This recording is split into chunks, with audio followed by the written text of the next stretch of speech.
Hey you guys, I got something kind of interesting for you.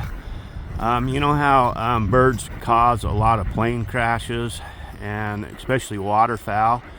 Well, these are telephone power wires, and if you can see that little thing hanging there, I don't know if a lot of you guys would see these in places that you live, but where there's very high concentrations of waterfowl, especially ducks and geese, they'll fly into these wires and they could put some of these rural communities out of power completely. So the telephone companies come in and they hang these flashers on there, and then they flap in the wind, and it has a reflector on it, so it spooks the ducks and geese when they come at it. And I don't know if you guys have ever seen a duck or a goose or a swan hit a live wire, but it will actually just completely fry them, you guys. I mean, it is unbelievable.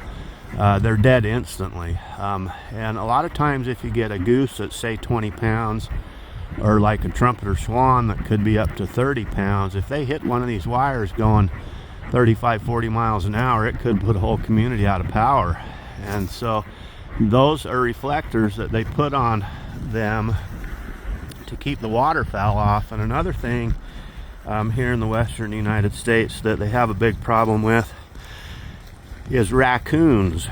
And so I actually had my truck parked next to a pole at my old store, and I had a raccoon climb up the telephone pole and got electrocuted, and it started the raccoon on fire, and it dropped below my truck and started the grass on fire, and I didn't even know what was happening until the fire department pulled in.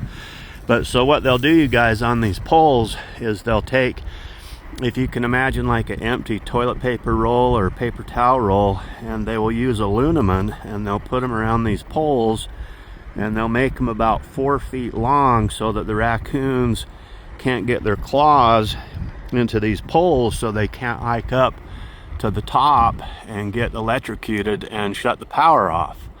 And check it out, here's another reflector right here. Normally where you find these reflectors, the heaviest guys, is where there's water on both sides of the road, or if there's water, like down here there's water, so there could be a ton of waterfowl down here. And then there's the grain fields on the other side, which the waterfowl are transferring back and forth from the grain fields to the water. Or it could be a fact where there's water on both sides or grain fields on both sides, but that would make the waterfowl fly low, and so they could hit these wires. And I've seen it many times in my life to where the powers actually went out and it's killed the bird also.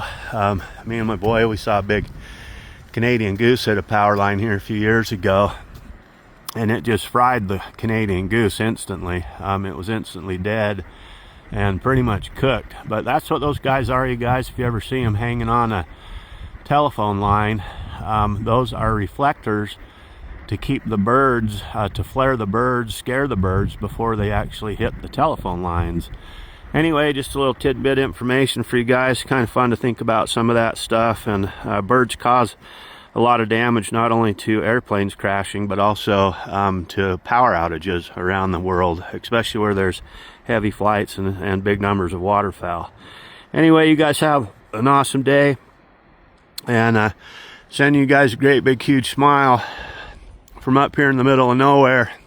And there's a flock of geese going by right there, guys, and I don't think you can see them.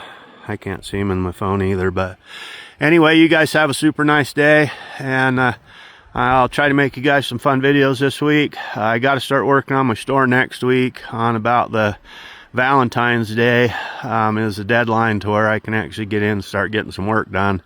So some of my videos might turn over to work videos at the store, guys, and I'll try to make you some fun ones doing some other stuff. But I got a whole bunch of work to do over there, so I'll probably be getting busy on that pretty soon, probably for a week or two. And then I'll get it slicked up and get it listed and hopefully for sale again.